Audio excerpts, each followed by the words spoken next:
Trump campaigned on lock her up as an attack on Hillary Clinton's use of her private email, an issue that did generate an investigation, one that ultimately cleared her of criminal wrongdoing. Now, Donald Trump says he doesn't use email, but guess what? Top aides in his family do, and they were just caught using personal email for, yes, government business today. Emails leaking from a FOIA request showing Ivanka Trump using a personal email account for government work, first reported by Newsweek, and her husband, Jared Kushner, using a private email account for government business for months this year. His lawyer confirmed that to Politico, saying it was fewer than 100 emails and that all non-personal emails were forwarded to Kushner's official address. That forwarding is required by federal law. Kushner also under scrutiny in Bob Mueller's Russia inquiry, which could force him to turn over relevant emails from any account.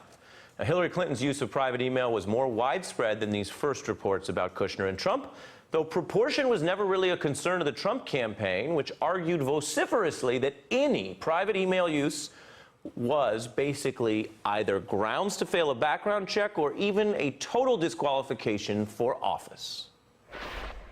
It's unbelievable how Hillary Clinton got away with the email lie, the email scam, the email corruption. She should have been disqualified for running for president from the first batch of emails. The fact that she didn't get indicted is disgusting, quite frankly. This is evasion of justice. This is bad stuff. If Hillary Clinton were elected, she'd be the first president who couldn't pass a basic background check. I'm joined now by Peter Dow, former Clinton aide who's worked for several Democratic candidates, and back with me, the nation's Joan Walsh. Joan?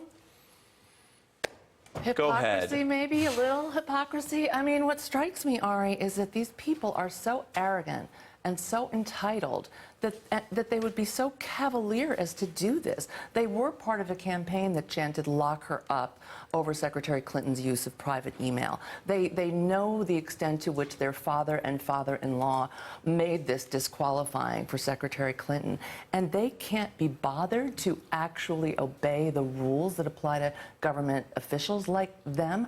I don't know exactly if it's laziness, if it's just rules are for other people, but as well as Bob Mueller, I know that Congressman Elijah Cummings, the ranking member of the Oversight Committee, would like to see these emails, and he's requested them in a letter that's out tonight. Peter, are you having common cause with many Clinton supporters all over the country screaming about this? What do you make of this? You know, I think Joan rightly focused on the audacity, not just the hypocrisy. The hypocrisy is obvious, but I think it's that sense that there is no accountability. I mean, with everything that we saw in 2016, to go ahead and do this shows a sense that they are above accountability. And when we see that with public servants, it's quite disturbing. And I think that's the piece of it that concerns me the most. Right. And some of this is political culture, where there are plenty of double standards as people seek to tear each other apart. Another large part of it, though, Joan, is media culture.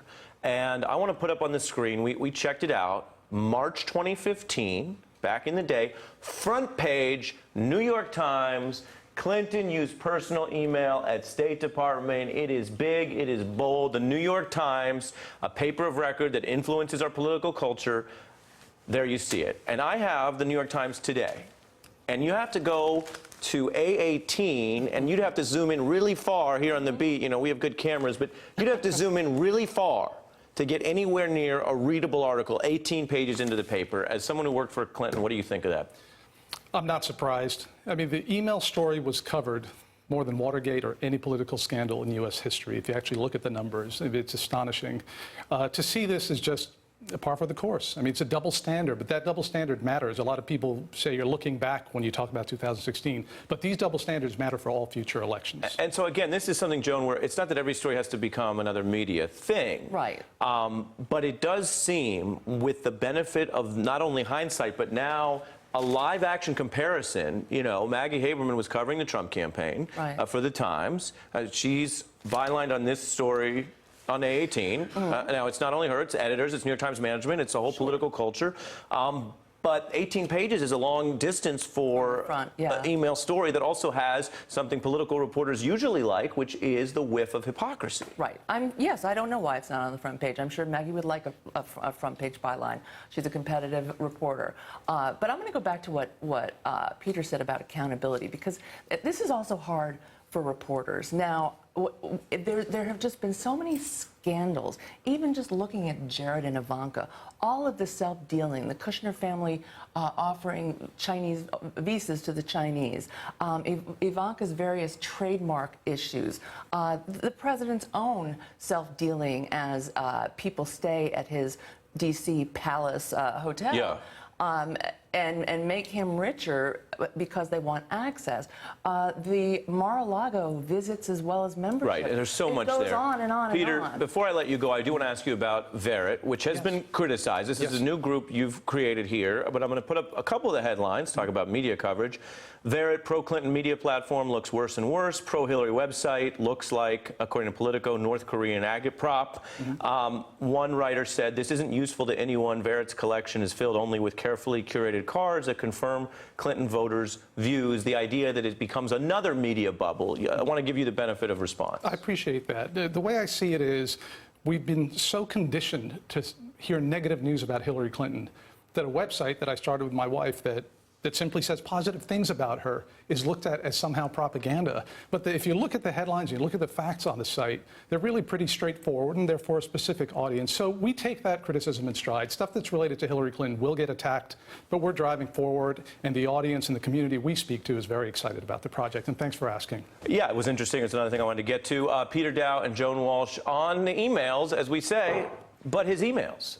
Thank you for being here. Hey there, I'm Chris Hayes from MSNBC. Thanks for watching MSNBC on YouTube. If you want to keep up to date with the videos we're putting out, you can click subscribe just below me or click over on this list to see lots of other great videos.